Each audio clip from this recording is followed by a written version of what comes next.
Bienvenidos una vez más, queridas almas viajeras y de habla hispana. Hoy os traemos el curioso caso bien analizado de las brujas, curanderas, intelectuales y proscritas. Comencemos. Lo cierto es que hoy en día el tema de la brujería ha generado un atractivo bastante curioso, sobre todo en el aspecto vinculado al mundo femenino, con unos tintes bucólicos y poderosos, centrados en lo esotérico y trascendental.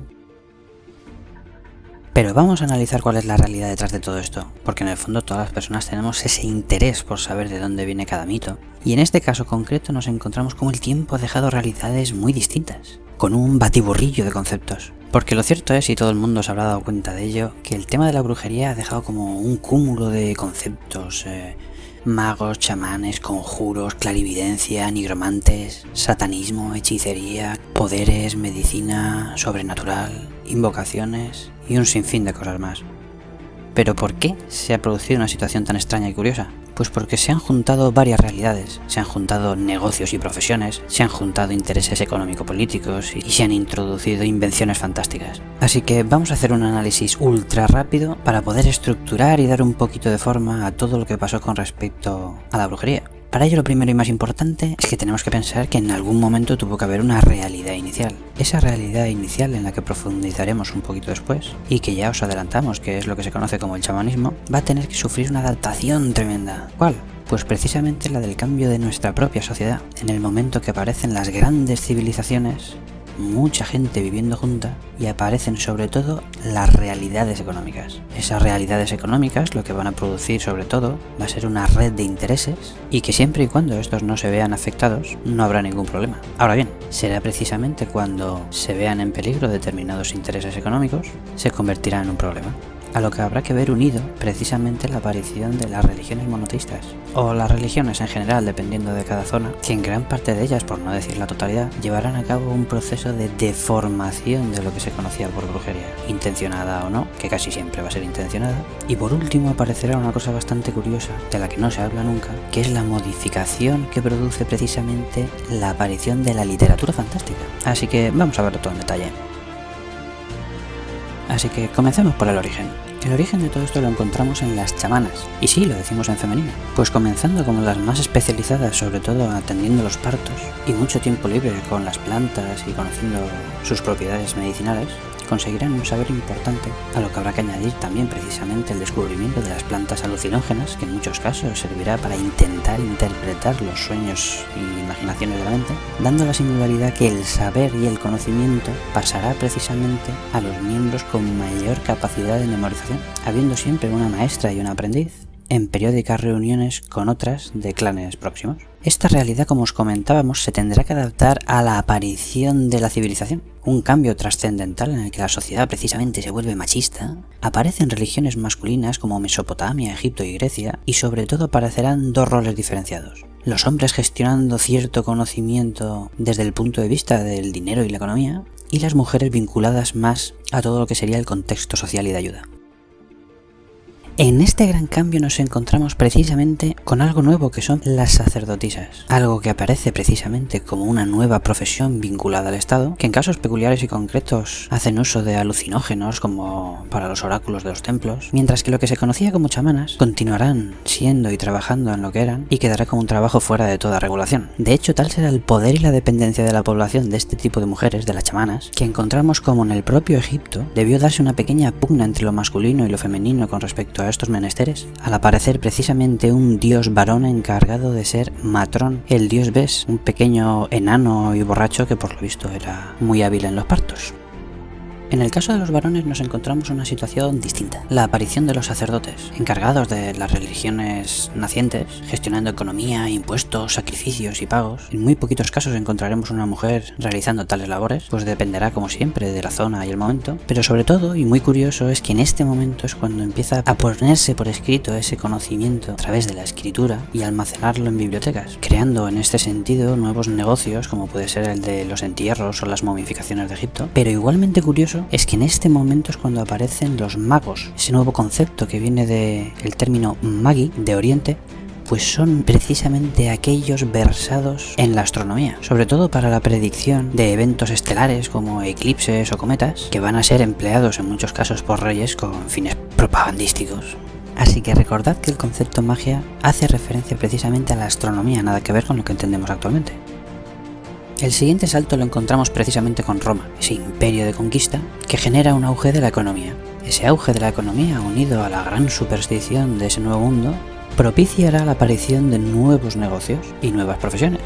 Será precisamente en este momento cuando aparezcan las vestales, esas vírgenes de familia noble, las hechiceras, para todo el tema de pociones de amor y maldiciones, o las videntes a quienes se les pagaba para poder entrar en contacto con familiares perdidos. Pero mientras tanto, esa figura de lo que se conocía como las chamanas seguirán igualmente en ese ámbito doméstico, haciendo uso de plantas medicinales o asistiendo a los partos. Al llegar la Edad Media nos encontramos el gran problema económico, la caída en picado de la economía, en la que nos encontramos la situación de todas estas profesiones no reguladas, itinerantes, a las que es muy difícil de cobrar impuestos. El descenso del nivel cultural termina haciendo que el término magia termine englobando todo lo que está fuera de lo que se puede ver, y en la que tanto hombres como mujeres terminan aprendiendo a hacer de todo. Este es el momento en el que se empieza a hablar de que existen brujos. Mientras que en este momento Oriente va a ser precisamente lo opuesto, donde aparecerán escuelas de medicina, alquimia y sobre todo nigromantes, aunque esto no estaba muy bien visto, pues eran precisamente los que trataban de estudiar las peculiaridades de nuestro cuerpo abriendo cuerpos muertos. Y de donde con el tiempo va a llegar esa visión más terrorífica de lo que será la brujería. De este modo, la aparición de las religiones monoteístas, las de un solo dios, serán el gran cambio trascendental para la brujería. Porque mientras estas religiones intentarán controlar absolutamente toda la sociedad de su momento, la población sigue teniendo la tradición de hacer caso a los conocimientos de las mujeres, más que incluso a los propios clérigos de cada una de las iglesias. Esto termina haciendo que estas mujeres, que podríamos decir intelectuales de su momento, que acumulan en sí ese conocimiento, de forma forzada o voluntaria, terminan siendo proscritas, pues chocan contra ese rechazo institucional y religioso, por lo que terminarán refugiándose en bosques y cuevas, lo que por otro lado también va a dar esa peculiaridad de esa similitud con el tema de las hadas, y que análogamente en el caso de los varones terminará dando lugar a lo que se conocerá como los ermitaños, y de donde vienen los actuales conceptos de ermita. Es decir, este es el momento en el que podíamos hablar de que cae una pequeña losa sobre la sociedad del momento. Pero a todo esto se unen además las oleadas de cíngaros y gitanos, que desde Oriente llegan con una profusión de negocios itinerantes, profecías, clarividencia, superstición, y todo ello lleva a que las religiones del momento terminen sincretizando, es decir, uniendo y mezclando todo lo que son conceptos anteriores a ellas, conceptos paganos, bajo el término de bruja, es decir, todas aquellas profesiones femeninas que estaban sin regular y a las que no se podía cobrar impuestos. Y así es como comienza el gran proceso de difamación, para crear una tabula rasa, un antes y un después. Se empieza a generalizar que las brujas son horribles y deformes, vincularlas a lo demoníaco y el apocalipsis de la Biblia, aumentar la superstición aludiendo a que los gatos negros traen mala suerte precisamente porque las brujas en las cuevas solían tener bastantes gatos, pero por una cuestión de que protegieran precisamente los víveres que tenían almacenados, ya que precisamente los gatos negros, por camuflaje óptico, son los que mejores resultados obtenían en la caza. Se mezcla el concepto que proviene de la alquimia del pentagrama como símbolo del demonio, de Satanás, y todo ello para que la población pasara de tenerle admiración a tenerles miedo y rechazo. Y todo ello terminará con el colofón final, el intento de erradicación de todas estas prácticas ajenas a la Iglesia. Para ello en toda Europa aparece esa herramienta, la Inquisición,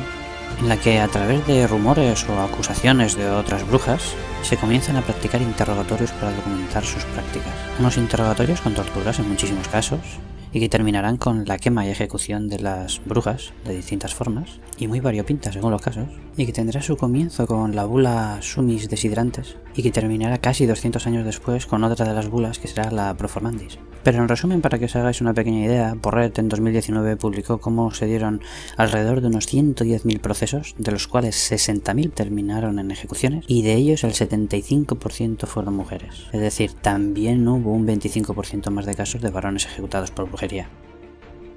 Algo bastante revelador y curioso, sin embargo, fue el descubrir de dónde venía el mito de que las brujas vuelan. Pues bien, en uno de estos interrogatorios, en 1324, Lady Alice Kitteler fue acusada de brujería. Desde luego, este interrogatorio debió dejar bastante perplejo a quien lo realizara, pues Lady Alice comentó que precisamente para ellas conseguir entrar en trance, para conseguir revelaciones, utilizaban determinadas plantas alucinógenas como la mandrágora y el beleño. Sin embargo, la contrapartida que tenían estas plantas es que producían importantes intoxicaciones y malestar, para lo que las brujas encontraron un peculiar remedio. Se dieron cuenta que estas plantas tenían las mismas propiedades, incluso aún más amplificadas, si se aplicaban directamente en las mucosas en vez de ingerirlas, por lo que se desarrolló una costumbre que era aplicar este mejunje medicinal sobre el mango pulido de las escobas que prácticamente todas las brujas tenían, viviera en un pueblo o en una cueva. Así pues, se procedía a frotar el mango de la escoba contra los genitales. Ello, aparte de un placer reconfortante, permitía que estas sustancias entraran en el organismo, generaran los mismos efectos o incluso amplificados sin sufrir los efectos de las intoxicaciones. A partir de ahí, después de ese interrogatorio, se popularizó precisamente el hecho jocoso de que las brujas volaban montadas en su escoba, pero lo que pasaba es que estaban volando, pero de placer. Por otro lado, estos interrogatorios también permitieron entender cómo funcionaba la transmisión del conocimiento entre las brujas. Esta transmisión se realizaba a través de lo que se ha pasado a conocer como los aquelarres, que no eran ni más ni menos que el mantenimiento en el tiempo de las reuniones de los y las chamanes en puntos concretos y conocidos por todos en determinadas épocas marcadas del calendario, como podían ser los solsticios de verano o los de invierno, unos periodos en los que se llevarían víveres para varios días, llevándose a sus propios animales de compañía, y donde se compartían conocimientos, descubrimientos y, de forma importante también, se prestaban entre sí toda la ayuda que pudieran necesitar. Bastante curioso y que habitualmente nunca se ha comentado es cómo se dio la supervivencia de la brujería a pesar de todo, ya que muchas de ellas, ante esta persecución, realizaron dar el paso de ingresar como monjas. De esta forma tendrían acceso a libros y bibliotecas, aunque las más reaccionarias encontrarían que chocarían precisamente contra la estructura religiosa, y aquellas que se pasaban o se extralimitaban de lo que ellos consideraban la raya, terminaron siendo acusadas de satanismo dentro de la iglesia, documentándose acusaciones de encontrar bebés muertos en los lugares en los que ellas se encontraban. Algo que realmente no era una práctica de satanismo, sino que lo que pasaba es que la función social que tenían precisamente estas mujeres era ayudar precisamente en los abortos de todas aquellas mujeres que tenían que encontrar una forma alternativa para salir de determinadas situaciones embarazosas, ya fuera por deslices o por violaciones, que era algo que por desgracia estaba muy a la orden del día en el momento.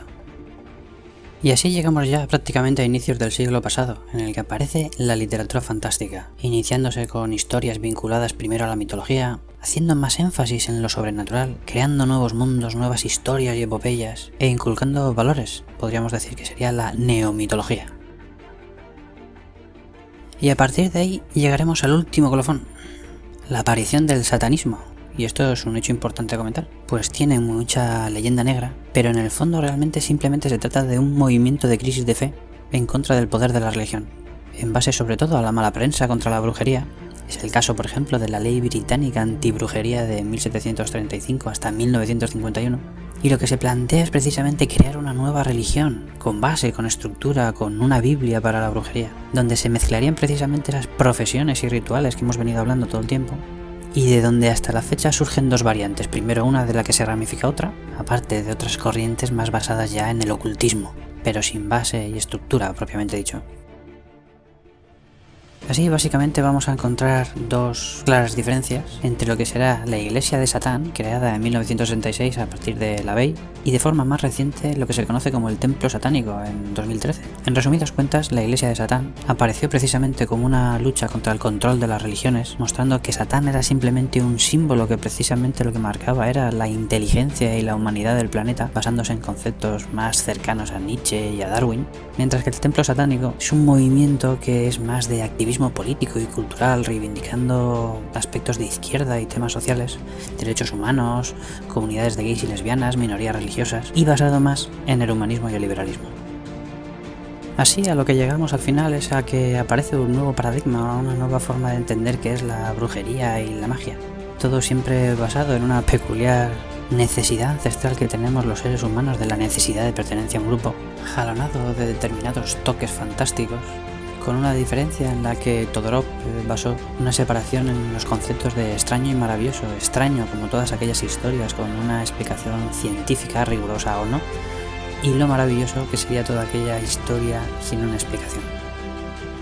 En definitiva, y lo más importante sobre todo, es tener clara la diferencia entre brujería y todos los negocios derivados para aprovechar determinadas situaciones, ya que la brujería en sí siempre fue algo altruista. La brujería en sí es transmitir el conocimiento ancestral de nuestra especie, en esa conexión precisamente con la naturaleza, eso que desde siempre se llamó chamanismo, o hemos llamado chamanismo desde un principio, porque en sí la brujería es el deseo de aprender y de dudar de todo en lo que creemos, pero sobre todo con una oposición a toda sociedad irracional, sea machista o no.